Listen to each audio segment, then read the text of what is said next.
Hola, ¿qué tal? Yo soy la profesora Zapata. Bienvenidos de nuevo a mi canal. Welcome back to my channel. In today's video, we are going to be focusing on artículos. Artículos, articles. Let's get started. Okay, let's start with artículos definidos, the definite articles. In Spanish, we have 4 of them. We use them to point out people and things. We use them always in front of a noun, and it is a word that determines or helps to identify a specific noun. Very important, it has to match the noun in number and in gender. Remember, gender means masculino, femenino, and number means singular, plural. That is why we have 4 of them. So if you look at our table, the left side of our table is the singular side. The top one is masculino singular, that is the masculine. The bottom one is la, which is femenino singular, the feminine. Then we go to the right side of the table, which is the plural version of those. El now becomes los for plural, and la becomes las for plural.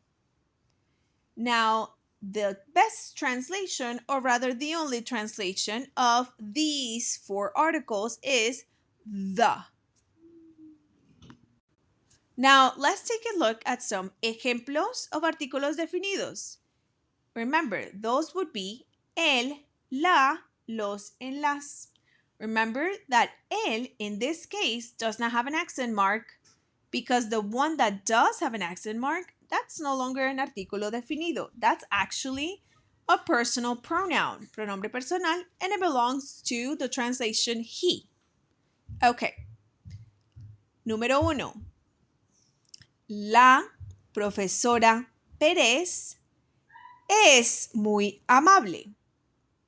Notice how la, which is the article here, it goes before the noun profesora. And notice how it matches that noun in not only the gender, but also the number. So they are both feminine and they are both singular. The best translation to this sentence would be, Teacher Perez is very kind. You literally would say, the teacher Perez is very kind. But we normally don't say that in English, and so we're just going to get rid of the article in the translation. Although in Spanish, it has to be there. Número 2. If we change that singular sentence to plural, we're now going to go with las profesoras de español son amables. The translation to this would be, the teachers of Spanish are kind. We don't really say that in English. We would just say, the Spanish teachers are kind. Same thing, however, the article here in English, it is used in the translation. Okay, más ejemplos. Again, these are artículos definidos. We're going to try to stick with the same nouns from singular to plural so we understand and kind of stick with the change of the singular to the plural. The first one says, el bolígrafo está encima de la mesa. Notice how el, which is the article being used here, matches the noun bolígrafo. El bolígrafo está encima de la mesa. That translates to, the pen is on top of the table. Again, your article must match your noun in number and in gender. So we just did masculine, singular. Let's now make that sentence plural. But it's still the same gender because we're using the same noun, bolígrafo.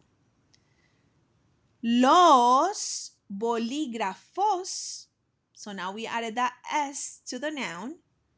Los bolígrafos están encima de la mesa. Los bolígrafos están encima de la mesa. The pens are on top of the table. So what just changed was the article and the noun. In the sentence, something else changed, which is very important. That would be your conjugation. You look how we went from está to están. I just want you to notice that, but that's the conjugation. I'm not going to get into that in this video. There are some videos about conjugation that you can go back to, but just notice that that changed as well. Let's go to the third one. Now we're going to do feminine.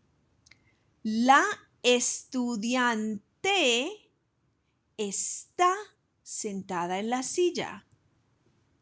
La estudiante está sentada en la silla.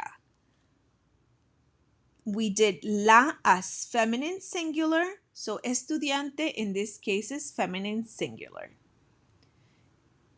The translation of this would be the student, in this case the female student, is sitting on the chair. Notice how estudiante ends with an E. That's actually a noun that is neutral, and it can be used for both masculine or feminine.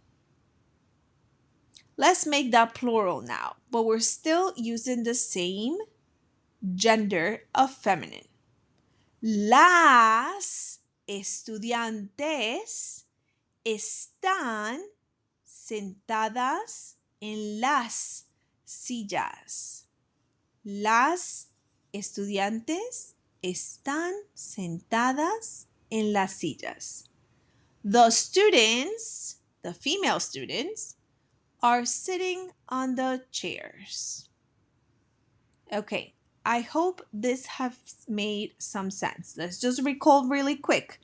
All of our definite articles translate to the, and they are el, la, los, en las. They must match in number and gender and go before the noun they are describing. Okay, now let's look at artículos indefinidos, indefinite articles. Again, we use them always in front of a noun. The indefinite article do not identify specific people or things. They rather just point out the non-specific. And it has to match as well in number and in gender with the noun. So our table looks very similar to the definite ones, but obviously the words are different. The left side of the table, you can see that it has un as masculine singular and una as feminine singular. We move to the plural side of the table on the right side, and that would be unos, that's masculine plural, and unas, that's feminine plural. This roughly translates to a, an, or some. Let's look at some ejemplos of artículos indefinidos.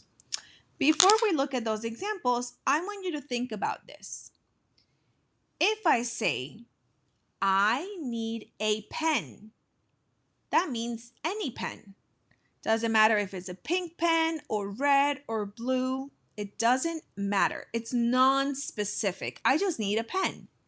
Well, that will be the use of the indefinite article. Now, if I say, I need the pen on the table, well, now I'm being more specific and I'm identifying that I actually need the pen that's right on the table.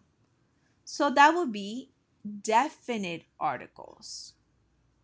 Let's take a look at the examples. Hay un libro en el escritorio. Hay, remember that H is silent, un libro en el escritorio. My indefinite article un is masculine singular and it matches the noun after it, which is masculine singular. This translates to there is, that's I, there is a book on the desk. There is a book on the desk. We're going to go with the same sentence and go and make that plural, but it's going to stay with the same gender. Hay unos libros en el escritorio. Hay unos libros en el escritorio. So I went from there is a book to now there are some books on the desk. Let's go to the third one. In here, I'm actually going to use the conjugation tener for the yo form, which you should already know if you looked at the tener video. Tengo una calculadora en el escritorio. Tengo una calculadora en el escritorio. Tengo una calculadora en el escritorio. Una is feminine singular as my indefinite article. Calculadora matches it in number and gender. And that means I have a calculator on the desk. Then go now, make that same sentence plural. All you have to do is add an S to the article and to the noun. So it looks like this. Tengo unas calculadoras en el escritorio. Tengo unas calculadoras en el escritorio.